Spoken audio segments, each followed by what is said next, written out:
involved in many of the ethnomusicology groups on campus, including the gamelan that Barbara Benary started, Son of Lion Gamelan. I played in that and sang Balinese music. I sang East Indian ragas, Balkan music, Native American music. So I was really, really immersed in the music department at Livingston, and there was nothing like it anywhere in the world. There were people that were just a little bit more self-expressive about everything that they were doing. It was a little bit of a counterculture school. I think that's how it started out. I felt that, and I felt I could just be myself. I didn't have to, wear a skirt and penny loafers or something like that to class. I might have worn a flannel shirt and overalls and work boots.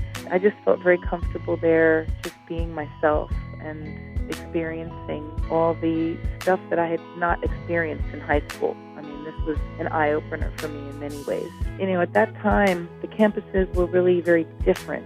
A Livingston vibe was different than a Douglas vibe, different than a Rutgers campus vibe. I loved the smallness of the school. I had made some really great friends. I loved the professors. I'm not sure if I could have taken any of the ethnomusicology classes anywhere else at the time. It was my kind of place. It was a little more relaxed, a little more unorthodox. I really fit in. It fit like a glove for me. It was a really eclectic musical experience. I ended up becoming a jazz singer. And of course, the jazz department at Rutgers was also one of the best in this country and the world at the time. I got a great deal of wonderful listening experience, meeting musicians at school that ended up being, really world-class players. They were my classmates.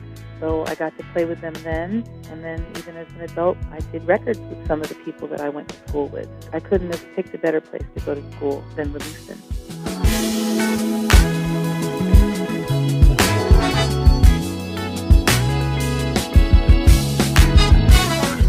Livingston was a home to me. Livingston was my firm foundation that every educational experience I've had afterwards, I used Livingston to measure because I feel like Livingston had it all. The community, the social justice, grounding.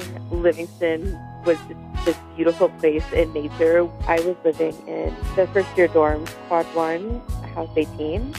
It was just such a magical learning experience being in the quad, going on retreats for the residence life staff led by Dean Haynes and Dean Heineman. It was really, really powerful to go on those retreats. They walked us through team building exercises, crisis management. These are skills that I still use and practice every day in my work. The learning in the classroom was then directly being practiced and implemented. I learned about having to lead tough conversations with love, how to build community.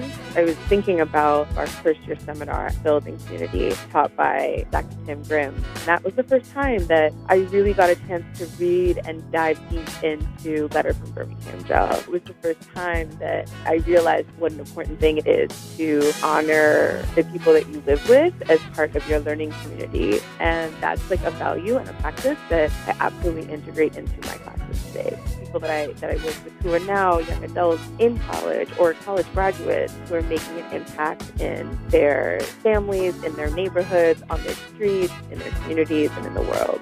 My biggest accomplishment is being able to pass the torch to the next generation of scholars and leaders.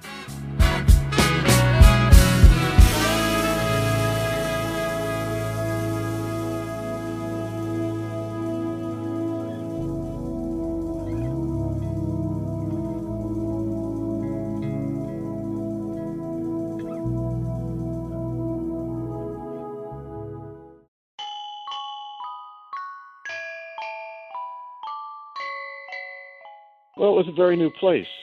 The model was that it was going to address some of the key urban-related issues in New Jersey and other industrial areas in the Northeast and Mid-Atlantic states. So it was an experiment, and the dean, Bernie Linton, went around and recruited a lot of people who he thought would fit into his idea of what Livingston should be. It was an exciting place to work. I not only had people from my own discipline, but I also met people from a huge number of different viewpoints, from philosophy to English to anthropology to biology and chemistry, and they all would speak what they felt, and it led to some very stimulating conversations, and it caused me to rethink how I was working on some important problems. That was a really stimulating place to work. Exciting, definitely not boring. People like me would get up and we would throw out ideas about how to work on a particular problem, and you'd have people from various different disciplines within a minute or two saying, well, we think you should think about it that way, or we think you should think about it that way, and it kept you on edge, and you learned a lot from that. Livingston was a terrific place to work with people who would think, who didn't think in standardized ways. They would challenge what you had to say. You'd get up at one of the faculty meetings at Livingston College, and if you could get through a sentence without being challenged, that was an accomplishment. The things I learned at Livingston have served me well throughout my entire career at Rutgers.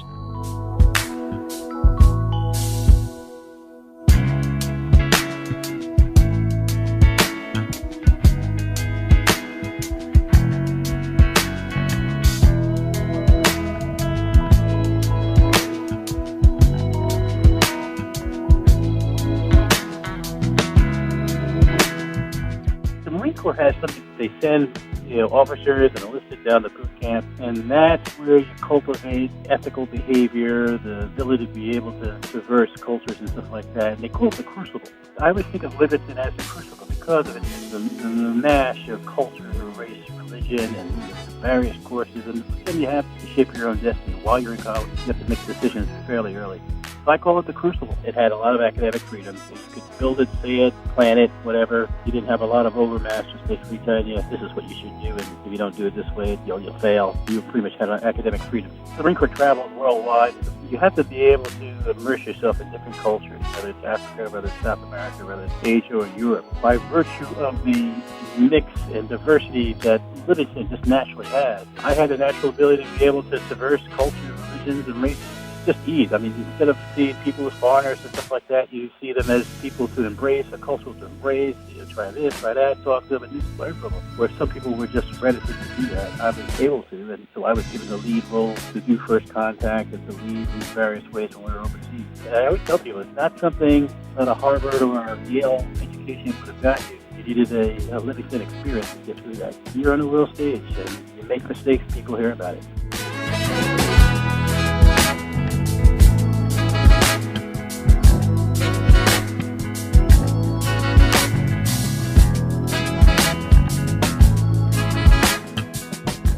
Felt very strongly that it was at a public university, Rutgers, and most of all Livingston College, that I got the kind of education that I could never have gained anywhere else. The combination of a first-rate faculty, affordable tuition and housing, and a student body that came from a wide range of perspectives was really attractive to me. It offered a different kind of education. The college catalog opened with a quote from Frederick Douglass about the necessity of change and the clamor of voices that accompanied change. It offered an education that students could design themselves, that engaged the problems of cities and American society all at the same time. It seemed to me that an education at Livingston would allow me to concentrate on what I did best and address the big questions that were burning around me: the Vietnam War, Watergate, fate of American cities. I thought a Livingston education would enable me to make the most of my abilities, but also apply my intellect and my energy to the issues around us. So when I got my job at Rutgers Newark, I could pass on to my students the kind of first-rate education that I got at a public university. And I try to do that every day to the best of my ability. At Livingston, I learned the importance of an education that's not only liberal, in that you study a lot of things, but liberating, in that it teaches you how to make your own way in the world, think for yourself, and wrestle with the big issues of your time for the rest of your life.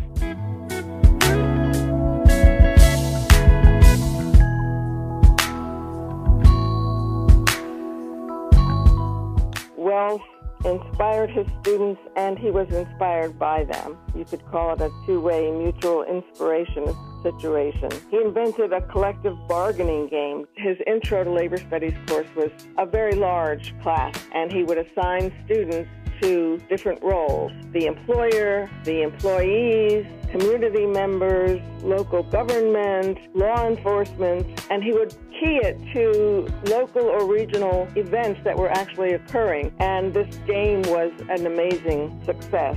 In fact, one time it got so the students in this auditorium that was in Tillett Hall. The tempers raged and so forth, so at some point somebody called the police. And the police came and they found out that everything was perfectly fine. This was just the way the course was supposed to go.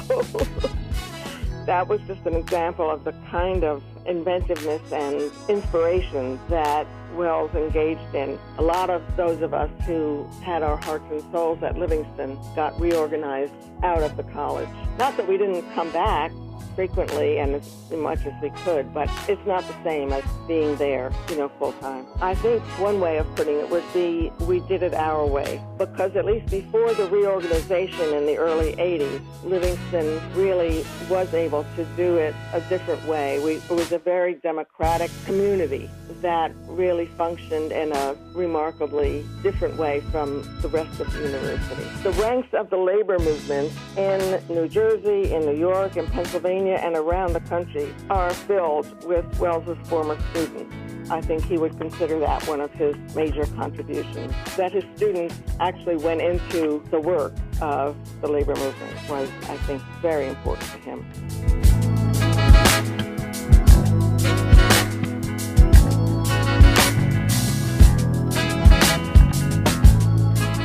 We called it the Rock because there was never anywhere to go or very much to do on the campus, and we all sort of had to make our own kind of activities and opportunities on campus. And we really had to rely on ourselves. So it was, self-reliance and strength. One of the things we started before anybody else was the idea of the Night Express card, where you could shop around campus in the local community. We were laughed out of the administrative process. People thought we were crazy. And now I see all these ads for that card, and and I just feel like with so many other things, Livingston was ahead of its time. Livingston was founded as part of a response to the student movement in the 60s and this demand for a more diverse student population and a curriculum and professors who responded to the needs of everyday working students, first-generation college attendees, and people returning to college, non-traditional students, really made Livingston a very special place. But it was also a place where people didn't take their college education for granted. People worked really hard to get into Rutgers and to be part of the Livingston community. I think there was sort of an intestinal fortitude and strength that Livingston students and the Livingston community showed. I graduated a little bit later than my incoming class. 20 of us were suspended for taking over Bishop House in an effort to get the university to not increase tuition. We were disciplined both in the university and in the justice system for standing up for what we believed in, and that is integral to the Livingston experience.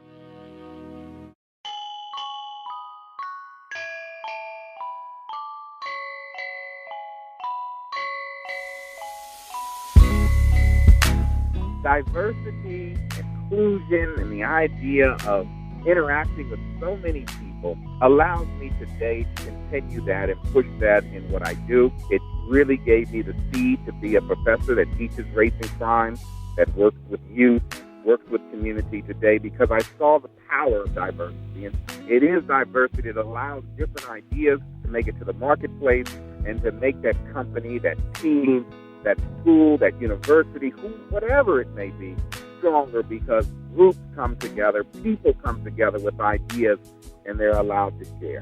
Livingston College provided that opportunity, that seed for me. Livingston College was a place just filled with opportunities to be nourished and to grow. I can remember we worked hard to bring Minister Farrakhan to campus, seeing B.B. King performing, or being the president of a university, or maybe it's just working at a volunteer organization in New Brunswick. The opportunities avail for people to be great. College is that experience. My experience at Livingston College allows me to be the person I am today. That's why this award means so very much.